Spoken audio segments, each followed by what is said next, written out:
ونستعينه ونستغفره ونعوذ بالله من شرور أنفسنا ومن سيئات أعمالنا من يهده الله فلا مضل له ومن يضلل فلا هادي له وأشهد أن لا إله إلا الله وحده لا شريك له وأشهد أن محمدا عبده ورسوله اللهم صل على محمد وعلى آل محمد كما صليت على إبراهيم وعلى آل إبراهيم إنك حميد مجيد اللهم بارك على محمد وعلى آل محمد كما باركت على إبراهيم وعلى آل إبراهيم إنك حميد مجيد يا أيها الذين آمنوا اتقوا الله حق تقاته ولا تموتن إلا وأنتم مسلمون يا أيها الناس اتقوا ربكم الذي خلقكم من نفس واحدة وخلق منها زوجها وبث منهما رجالا كثيرا ونساء واتقوا الله الذي تساءلون به والأرحام إن الله كان عليكم رقيبا يا أيها الذين آمنوا اتقوا الله وقولوا قولا سديدا يصلح لكم أعمالكم ويغفر لكم ذنوبكم ومن يطع الله ورسوله فقد فاز فوزا عظيما أما بعد فإن أصدق الحديث كتاب الله وأحسن الهدي هدي محمد صلى الله تعالى عليه وآله وسلم وشر الأمور محدثاتها وكل محدثة بدعة وكل بدعة ضلالة وكل ضلالة في النار ألا لا إيمان لمن لا أمانة له ولا دين لمن لا عبد له سبحانك لا علم لنا إلا ما علمتنا إنك أنت العليم الحكيم رب اشرح لي صدري ويسر لي أمري واحلل عقدة من لساني يفقهوا قولي رب زدني علما أعوذ بالله السميع العليم من الشيطان الرجيم من همزه ونفخه ونفخه وإذا مس الإنسان الضر دعانا لجنبه أو قاعدا أو قائما فلما كشفنا عنه ضره مر كأن لم يدعنا إلى ضر مسه كذلك زين للمسرفين ما كانوا يعملون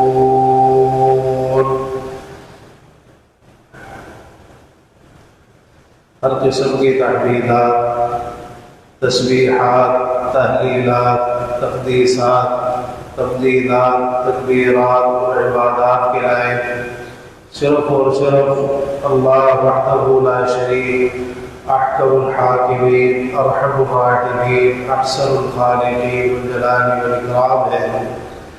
وہی ہم سب کا خالق، مالک، رازق، حاجت روا، مشکل کشا، داتا، گنج بخش، دستگیر، غوث اعظم، غریب نواز، لجپال، بگڑیاں بنانے والا، اولاد دینے والا، نفع و نقصان کا اختیار رکھنے والا اور زمین و آسمان کا یہ سارا نظام تیرے ہی چلانے والا ہے۔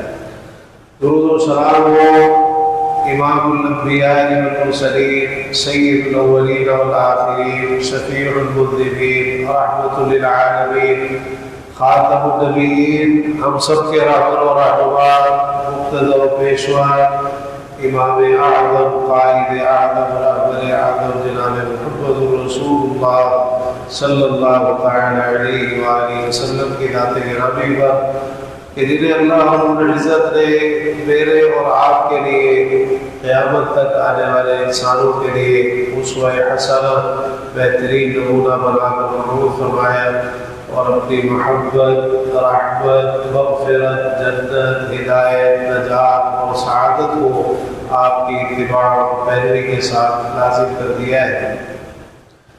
عزیز بھائیوں، بزرگوں، نوجوان ساتھیوں، قابل احترام دینی ماں اور بہنوں، اللہ تعالیٰ نے ہماری زندگیوں کے اندر جو امتحان رکھے ہیں ان میں ایک بہت بڑا امتحان شکر کا امتحان ہے۔ یہ ایک ایسا بڑا امتحان ہے کہ اللہ تعالیٰ اپنے بندوں کو نوازتا ہے، ان پر اپنے انعامات فرماتا ہے، احسانات فرماتا ہے، ان کو خوشیاں عطا کرتا ہے، صحت، تندرستی، مال و دولت کی فراوانی اور اسی طرح دیگر نعمتیں اللہ تعالیٰ کی اتنی زیادہ کہ وَإِن تَعُدُّوا نِعْمَةَ اللَّهِ لَا تُحْصُوهَا، اگر اللہ کی نعمتوں کو گننا چاہو تو گن نہیں سکتے تم انہیں، تمہاری گنتیاں ختم ہو جائے گی، لیکن اللہ کی نعمتیں ختم نہیں ہوگی۔ جتنا انسان غور کرے گا اور جتنا سوچے گا اتنی ہی زیادہ اس کے سامنے اللہ کی نعمتیں آشکارا ہوتی چلی جائے گی، سامنے آتی جائے گی، واضح ہوتی چلی جائے گی۔ بعض سلف کا قول ہے کہ جہاں بھی نگاہ جا کے ٹھہرتی ہے وہ کوئی نہ کوئی اللہ تعالیٰ کی نعمت ہی ہوتی ہے، جہاں بھی نگاہ رکتی ہے جا کے انسان کو اتنی اللہ کی نعمتیں حاصل ہیں۔ تو امتحان کس چیز کا ہے؟ شکر ادا کرنے کا امتحان۔ یہ اتنا کڑا امتحان ہے کہ قرآن مجید میں اللہ تعالیٰ نے فرمایا اِنَّا هَدَيْنَاهُ السَّبِيلَ إِمَّا شَاكِرًا وَإِمَّا كَفُورًا، ہم نے انسان کی رستے کی طرف رہنمائی کر دی ہے، چاہے تو شکر کرنے والا بن جائے اور یا پھر ناشکری کرنے والا بن جائے۔ یہ امتحان ہے، شکر کا رستہ اختیار کرتا ہے یا ناشکری کا رستہ اختیار کرتا ہے۔ اور ابلیس سے کیا کہا تھا؟ ابلیس نے خاص طور پر اسی شکر ہی کے تعلق سے اللہ تعالیٰ کی بارگاہ میں عرض کی تھی وَلَا تَجِدُ أَكْثَرَهُمْ شَاكِرِينَ، یا اللہ میں تیرے بندوں کو گمراہ کرنے کے لیے سیدھے رستے پر بیٹھوں گا، لَأَقْعُدَنَّ لَهُمْ صِرَاطَكَ الْمُسْتَقِيمَ، میرا سیدھا رستہ ہے، میں اس پر بیٹھوں گا ان کو گمراہ کرنے کے لیے، ہر طرف سے حملے کروں گا۔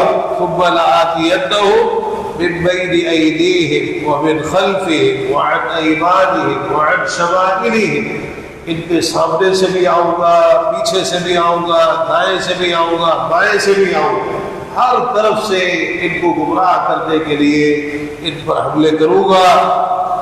آج ہو رہے ہیں ابلیس کے حملے، چاروں طرف سے حملے ہو رہے ہیں ابلیس کے، اور ہر طریقے سے وہ کوشش کر رہے ہیں ہمیں گمراہ کرنے کی اور ورگلانے کی اور سیدھے رستے سے ہٹانے کی، اور بہت حد تک وہ اس میں کامیاب بھی ہے اور ہم اس کے شکار ہیں اور ہمیں احساس ہی نہیں۔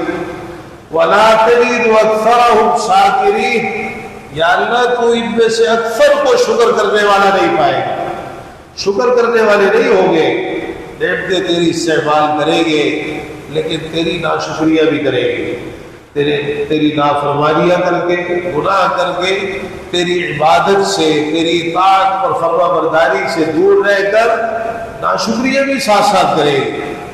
اور اللہ تعالیٰ نے پھر کیا فرمایا؟ وَلَقَدْ صَدَّقَ عَلَيْهِمْ إِبْلِيسُ ظَنَّهُ، ابلیس نے ان کے بارے میں اپنا گمان سچ کر دکھایا۔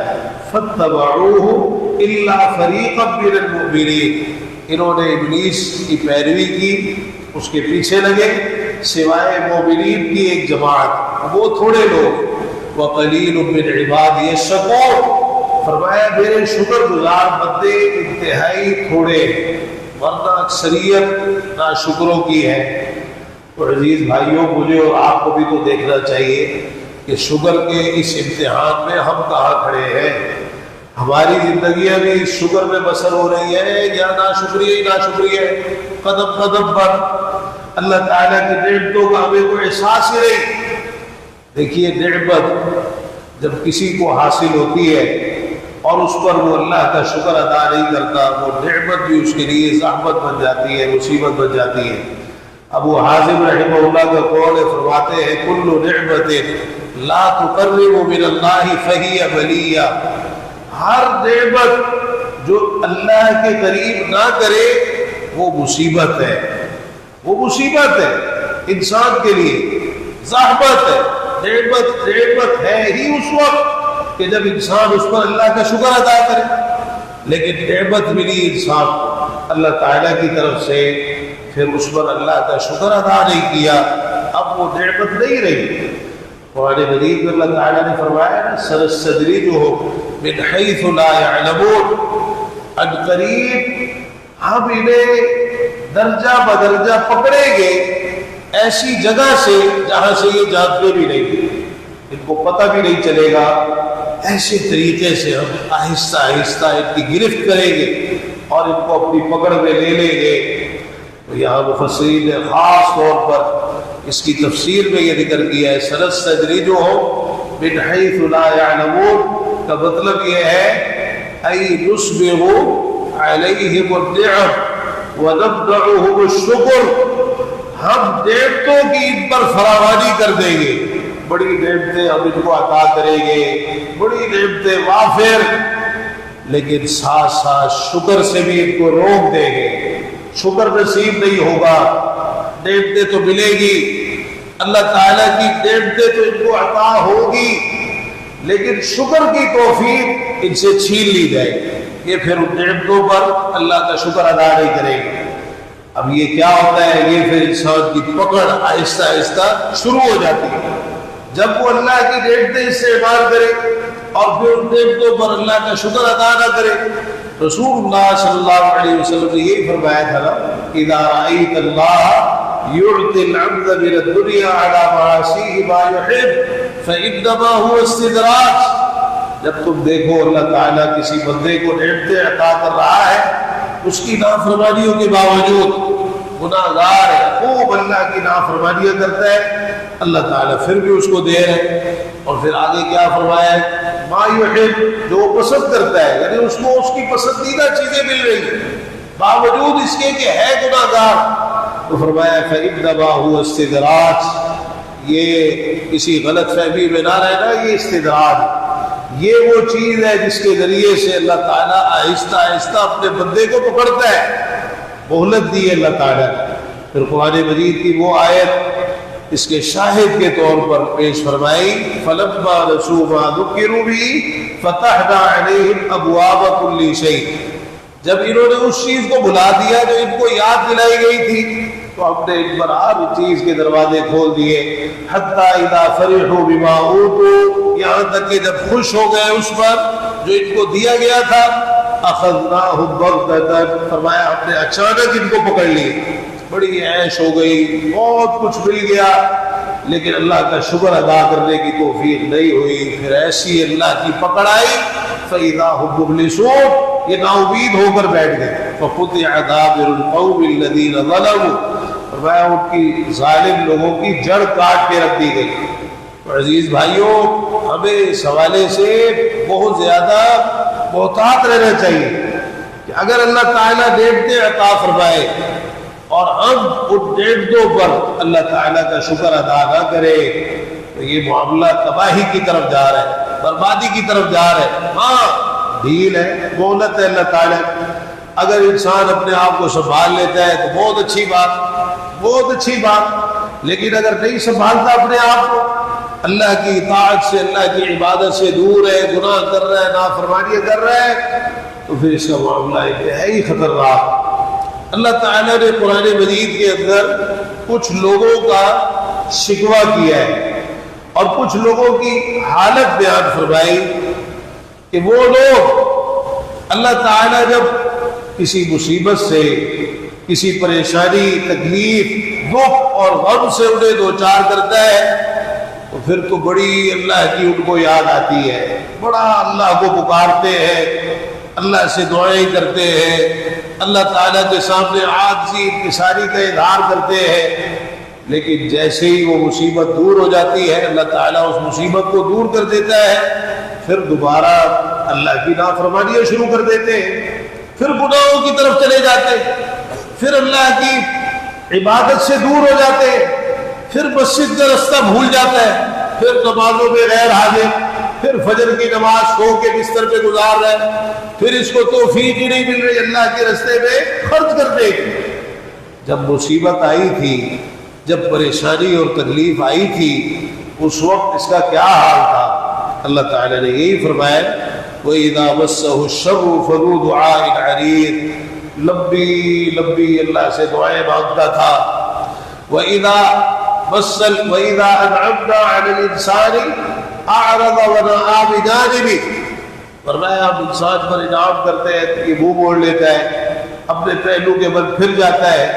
وَإِذَا مَسَّ الْإِنسَانَ ضُرٌّ دَعَا رَبَّهُ مُنِيبًا إِلَيْهِ ثُمَّ إِذَا خَوَّلَهُ نِعْمَةً مِّنْهُ نَسِيَ مَا كَانَ يَدْعُو إِلَيْهِ مِنْ قَبْلُ، فرمایا کہ جب انسان کو کوئی تکلیف پہنچتی ہے تو یہ اپنے پروردگار کو پکارتا ہے، اس کی طرف رجوع کرتے ہوئے، صدق دل کے ساتھ اللہ کی طرف رجوع کرتے ہوئے، بڑی عاجزی انکساری کا اظہار کرتے ہوئے اللہ تعالیٰ کو پکارتا ہے۔ ثم اذا خوله نعمة منه، پھر جب اللہ تعالیٰ اس کو اپنی طرف سے نعمت عطا کرتا ہے، اس تکلیف کے بعد، مصیبت کے بعد، بیماری کے بعد، پریشانی کے بعد، دکھ اور غم کے بعد، نسی ما کان یدعو الیہ من قبل، تو اس سے پہلے جو یہ اللہ سے دعائیں کرتا تھا وہ ساری بھول جاتا ہے۔ اللہ کو جو یہ پہلے پکارتا تھا، اللہ سے دعائیں کیا کرتا تھا اور اللہ تعالیٰ کی بارگاہ میں عاجزی انکساری پیش کیا کرتا تھا، وہ ساری اس کو بھول جاتی۔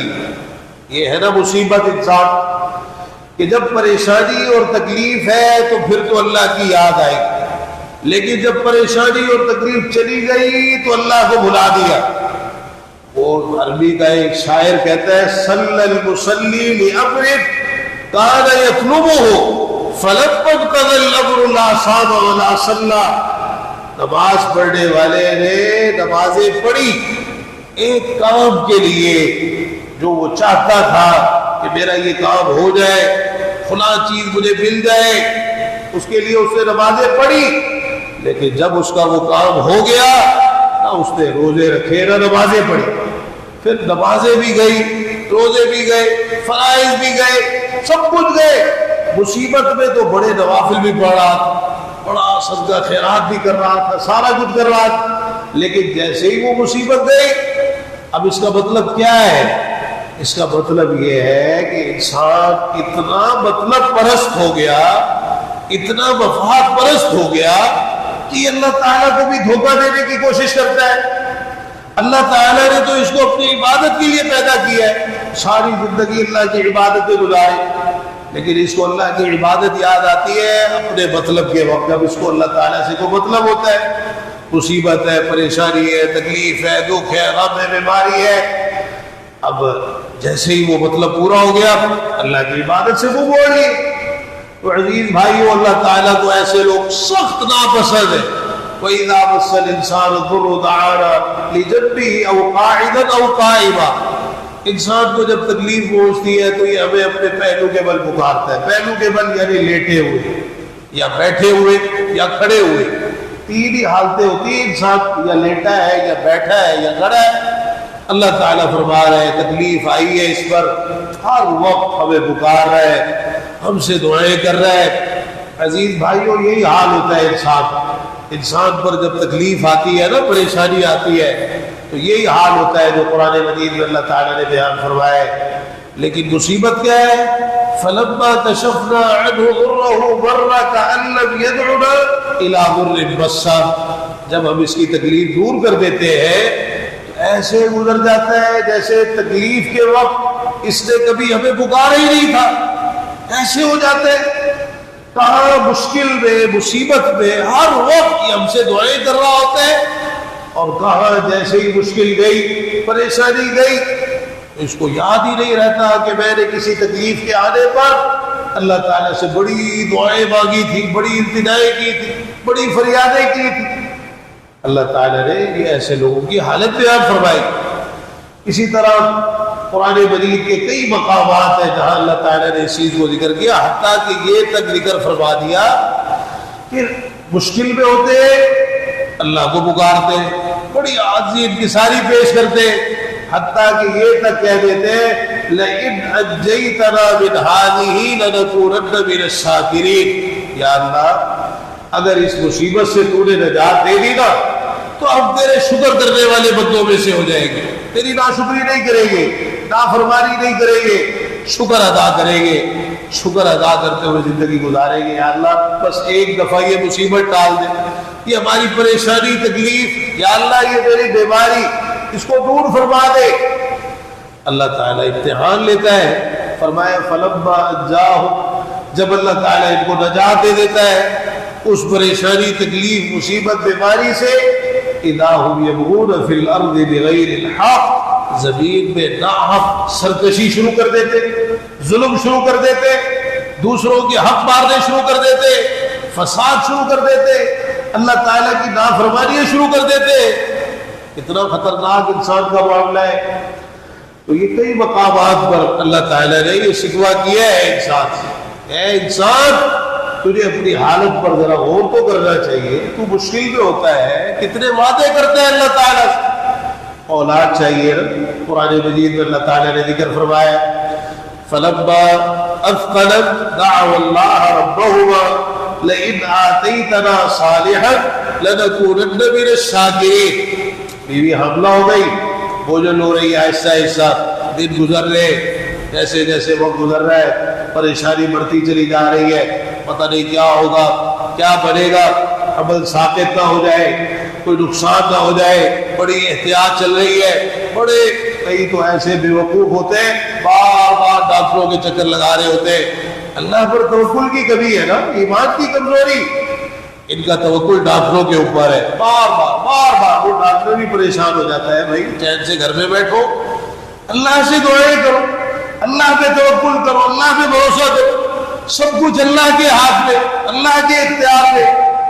تو فرمایا دعوا اللہ ربہما، اللہ تعالیٰ سے دعائیں مانگتے، دونوں مرد بھی عورت بھی، شوہر بھی بیوی بھی، دونوں اللہ سے دعائیں مانگ رہے، اللہ سے مناجات کر رہے، اللہ تعالیٰ سے دعائیں کرتے جو ان کا رب ہے، اللہ تعالیٰ ہی سے دعائیں مانگنی چاہیے، وہی اسی کا حق ہے کہ اس سے مانگا جائے۔ تو کیا دعائیں کرتے؟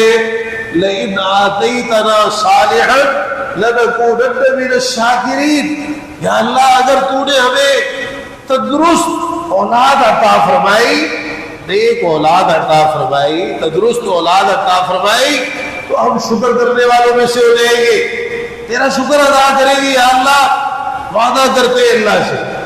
ایک ہے نا انسان اللہ تعالیٰ سے دعائیں مانگ رہا ہے، یا اللہ نیک صالح اولاد عطا فرما دے، تندرست اولاد عطا فرما دے، دعائیں کر رہا ہے۔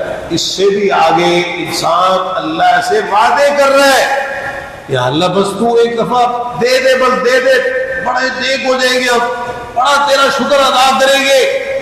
اللہ تعالیٰ کیا فرماتا ہے فَلَمَّا آتَاهُمَا صَالِحًا، جب ہم نے ان دونوں کو نیک اولاد دے دی، صالحًا سے یہاں مراد تندرست، صحت مند، جس طرح ان کی خواہش تھی اس کے مطابق، جس طرح اللہ تعالیٰ سے دعائیں کر رہے تھے اس طرح، جَعَلَ لَهُ شُرَكَاءَ فِيمَا آتَاهُمَا، تو یہ اللہ کے لیے شریک بنانے شروع کر دیتے ہیں اس چیز میں جو اللہ نے ان دونوں کو عطا فرمائی، اللہ کے شریک بنانے شروع کر دیتے ہیں، دی اللہ نے، پھر اس کی نسبت اللہ کے سوا اوروں کی طرف کرنی شروع کر دیتے ہیں۔ مشرکین یہی کرتے ہیں، پہلے بھی کرتے تھے، آج بھی یہی کرتے ہیں کہ جی فلاں بابا جی کا کرم ہو گیا، چاہے ان کی اپنی کوئی اولاد ہی نہیں۔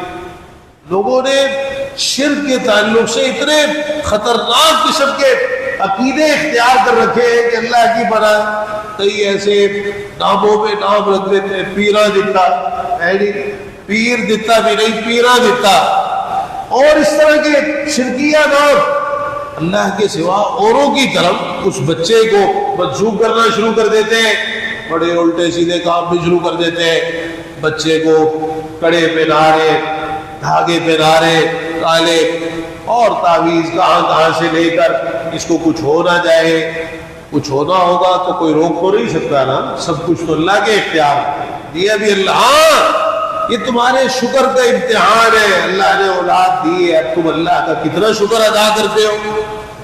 اللہ نے اولاد دی ہے, اللہ کا یہ شکر ادا کرتے ہیں کہ ان کو دین نہیں پڑھاتے, ان کو دنیا کی طرف لے کے جاتے, دنیا کمانے کے گن سکھاتے. دنیا تم نے کیسے کمانی ہے, دولت تم نے کیسے, یہ اللہ کا شکر ادا ہو رہا ہے اولاد پر. اولاد اللہ نے دی ہے, بجائے ان کو نیک بنانے کے, دین کے مطابق اولاد اللہ نے دی ہے. بال کٹوا رہے کون سے, ہندوؤں والے, وہ یہودیوں والے جن سے اللہ کے رسول صلی اللہ علیہ وسلم نے منع فرمایا. کون سی کٹیے آ گئی, بچے پڑھتے ہیں نا یہاں پر کٹوا کے آتے ہیں. بچہ تو بچہ ہے نا, جو آپ سکھا رہے وہی سیکھ رہا ہے. ماں باپ کو احساس ہی نہیں. رسول اللہ صلی اللہ علیہ وسلم نے ایک بچے کے سر پر بال دیکھے, کچھ کٹے ہوئے بوڑھے ہوئے تھے, کچھ چھوڑے ہوئے تھے. فرمایا سارے موڑ دو, یہ سارے چھوڑ دو, پورے سر کے برابر بال. پرواہ یہ اللہ کا شکر ادا ہو, یہ ہے ناشکری. پھر جب اولاد کو کچھ ہوتا ہے, تصویریں کھینچ رہے, موبائلوں پہ لگا رہے ہیں, پھر روتے ہیں کہ نظر لگ گئی. نظر تو تم نے خود لگوائی, تم خود سبب بنے اس نظر کے لگنے کا. وہ کام کرنے کے بجائے جو شکر پر مبنی ہے وہ کام کرنے لگ جاتے ہیں جو ناشکری ہے, نافرمانی ہے.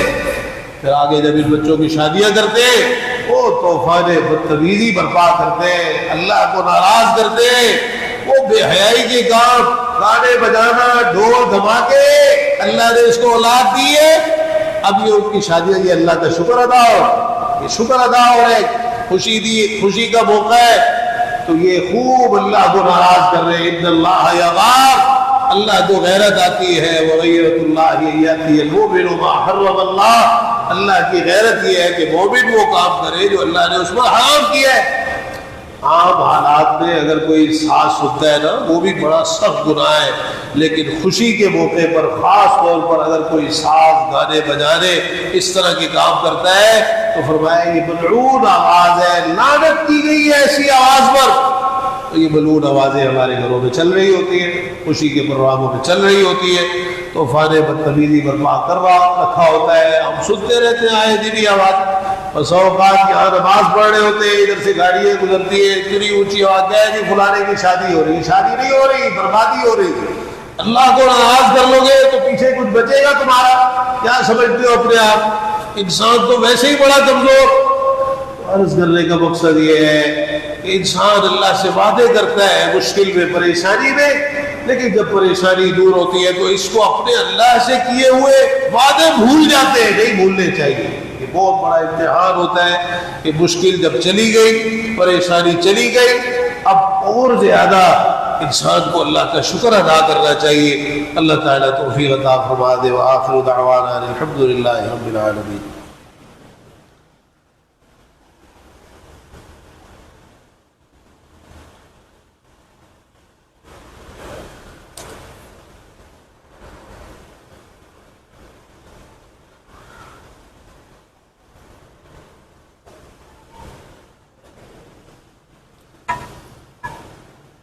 إن الحمد لله نحمده ونستعينه ونستغفره ونعوذ بالله من شرور أنفسنا ومن سيئات أعمالنا.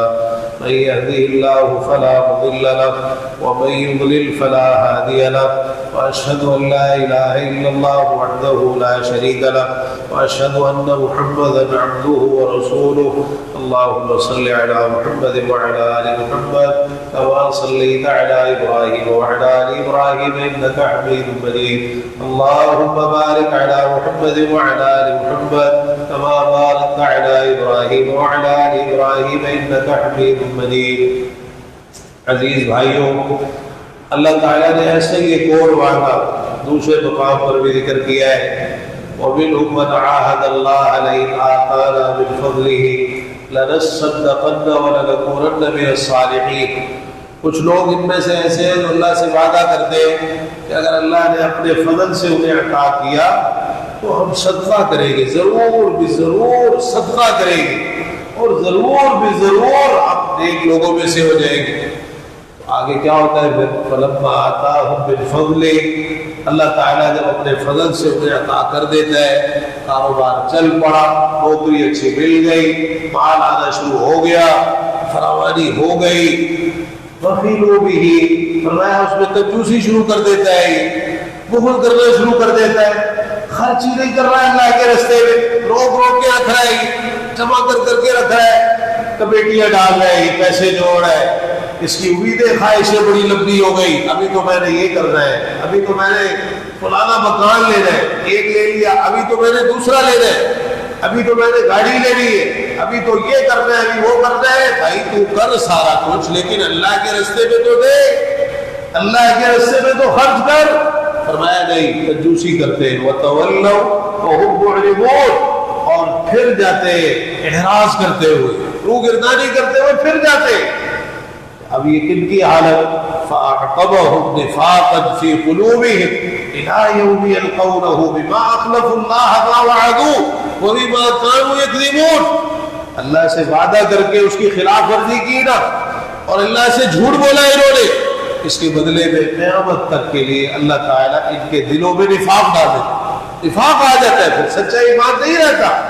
اگر انسان کی یہ حالت ہو کہ مشکل میں اللہ سے وعدے کر رہا ہے، یا اللہ فلاں چیز دے دے پھر میں ایسے کروں گا، فلاں چیز دے دے میں ایسے کروں گا، جب اللہ نے دے دی پھر دوبارہ وہی نافرمانی ناشکری کا رستہ اختیار کر لیا، تو پھر اس کی سزا کے طور پر اللہ تعالیٰ دل کے اندر نفاق ڈالتا۔ عزیز بھائیوں کو زیادہ ہمیں اس معاملے میں اپنا محاسبہ کرنا چاہیے اور اپنا جائزہ لینا چاہیے۔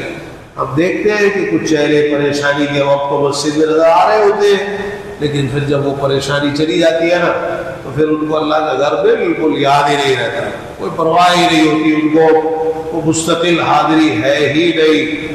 اللہ تعالیٰ کیا فرماتا ہے؟ الذین ينفقون فی السراء والضراء، وہ لوگ متقیوں کے اوصاف بیان کیے جا رہے ہیں۔ متقی کون ہے؟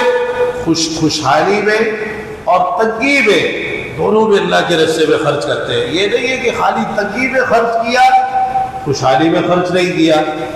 من سرہ ان یستجیب اللہ لہ عند الشدائد فلیکثر الدعاء فی الرخاء، جو بندہ یہ پسند کرتا ہے نا کہ سختیوں کے وقت اس کی دعائیں قبول ہو، تو پھر وہ خوشحالی میں خوب دعائیں مانگے، آسانی ہے نا جب، پھر اللہ سے زیادہ دعائیں کرے۔ یہ جو خوشحالی کی ہوئی دعائیں ہیں نا، آسانی کی ہوئی دعائیں، یہ مشکل وقت میں بڑے کام آئیں گے۔ تعرف الی اللہ فی الرخاء یعرفک فی الشدہ، تم خوشحالی میں اللہ کو پہچانو، سختی میں وہ تمہیں پہچانے۔ مطلب تم خوشحالی میں، صحت میں، تندرستی میں، راحت میں، کشادگی میں، آسانی میں اللہ کو پہچانو، اللہ کا حق ادا کرو، خوب اللہ کی عبادت کرو، اللہ کی طرف متوجہ ہو جاؤ۔ جب تم پر کوئی پریشانی آئے گی نا، سختی آئے گی، اللہ تعالیٰ تمہیں پہچانے گا، تمہاری مدد فرمائے گا، تمہاری حفاظت فرمائے گا، تمہیں اس سختی سے، اس مصیبت سے اور اس پریشانی سے نجات عطا فرمائے گا۔ بعض صحابہ تھے غزوہ تبوک کے موقع پر پیچھے رہ گئے، ابو لبابہ رضی اللہ عنہ اور ان کے ساتھیوں کا واقعہ قرآن مجید میں اللہ تعالیٰ نے ذکر کیا ہے۔ وآخرون اعترفوا بذنوبهم خلقوا عملا صالحا وآخر سیئا، تو یہ غزوہ تبوک سے پیچھے رہ گئے سستی کی وجہ سے، اور پھر بڑا احساس بھی ہوا، مسجد نبوی کے ستونوں سے اپنے آپ کو جا کے باندھ لیا، کہنے لگے جب تک ہماری توبہ قبول نہیں ہوگی نا، اللہ کے رسول صلی اللہ علیہ وسلم جب تک ہمیں خود نہیں کھولیں گے کہ توبہ قبول نہیں ہوگی، اس وقت تک ہم یہاں بندے رہیں گے۔ چنانچہ بندے رہے، قضائے حاجت کے وقت ان کو کھولا جاتا، بس اس کے بعد پھر دوبارہ اسی حالت مسجد نبوی کے ستونوں سے بندے ہوئے ہیں۔ جب اللہ تعالیٰ نے ان کی توبہ قبول فرما لی، قرآن نازل فرما دیا، تو آئے اللہ کے رسول صلی اللہ علیہ وسلم کی خدمت میں عرض کرنے لگے، مال لے کر آئے، مختلف اپنے ساتھ چیزیں لے کے آئے، مال لے کے آئے۔ اللہ کے رسول صلی اللہ علیہ وسلم، اب ہماری توبہ قبول ہو گئی ہے، یہ مال ہم اللہ کے راستے میں صدقہ کرتے ہیں، اللہ کے راستے میں دیتے ہیں۔ آپ نے لینے سے انکار کر دیا کہ اللہ تعالیٰ نے تمہاری توبہ تو قبول فرمائی ہے، لیکن مجھے یہ حکم نہیں دیا کہ میں تمہارے مال لے لوں اس توبہ کے عوض میں۔ تو پھر اللہ تعالیٰ نے قرآن نازل فرمایا، اے میرے حبیب لے لے مال ان سے، آپ خذ من اموالهم صدقۃ تطہرهم وتزکیہم بها وصل علیہم ان صلاتک سکن لهم. یہ تو بہت اچھی بات ہے کہ یہ توبہ کے قبول ہونے پر مال اللہ کے رستے میں صدقہ کر رہے ہیں، آپ ان سے لینے یہ تو خوشی، انسان کی پریشانی دور ہو گئی، تکلیف دور ہو گئی، اللہ کے رستے میں شکرانہ پیش کرے، اللہ کے رستے میں دے مال. کعب بن مالک رضی اللہ عنہ جب ان کی توبہ قبول ہوئی 50 دن تک ان کا بائیکاٹ چلا. پھر کیا کہا انہوں نے؟ اللہ کے رسول صلی اللہ علیہ وسلم میری توبہ کا یہ حصہ ہے کہ میں جتنا مال اللہ نے مجھے دیا ہے نا میں وہ سارا صدقہ کر دوں. فرمایا کعب ایسا نہ کرو، کچھ مال رکھ لو، کچھ رکھ لو. کہا اچھا میری جو خیبر والا جو میرا حصہ ہے نا بس وہ رکھ لے دو، باقی سب اللہ کے رستے میں، باقی سب اللہ کے رستے میں. اور پھر کیا کہا آگے؟ کہا اللہ کے رسول صلی اللہ علیہ وسلم مجھے سچائی کی وجہ سے اللہ نے نجات دی ہے، میں نے سچ بولا آپ کے ساتھ، اب میری توبہ کا یہ حصہ ہے، ساری زندگی سچ ہی بولوں گا، کبھی جھوٹ نہیں بولوں گا، کبھی جھوٹ نہیں بولوں گا، ہمیشہ سچ بولوں گا. اس طرح انسان خوشی کے ملنے پر، تکلیف کے دور ہونے پر اللہ کی طرف متوجہ ہو، اس طرح اللہ کی کا شکر ادا کرے. رسول اللہ صلی اللہ علیہ وسلم کے پاس جب کوئی خوشخبر خبر آتی، ایسی خبر جو آپ کو پسند، فوراً خر ساجدا شاکرا للہ تعالی، آپ اللہ کا شکر ادا کرتے ہوئے سجدے میں گر جاتے، اللہ کا شکر ادا کرتے ہوئے سجدے میں گر جاتے ہیں. اللہ کا شکر ادا کریں.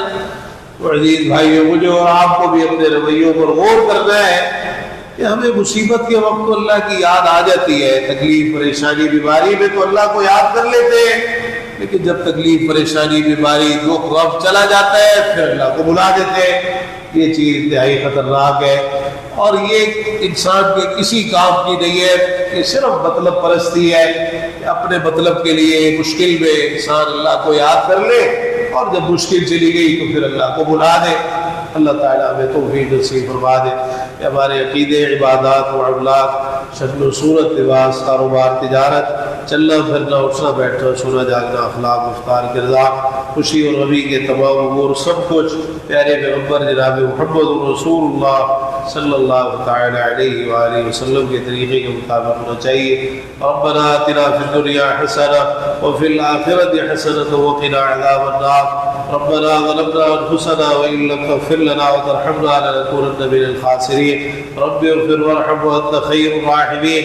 اللهم اشفنا واشف مرضانا ومرضى المسلمين يا شافي الامراض اشف مرضانا ومرضى المسلمين. اللهم رب الناس اذهب البأس واشف انت الشافي لا شفاء الا شفاؤك شفاء لا يغادر سقما.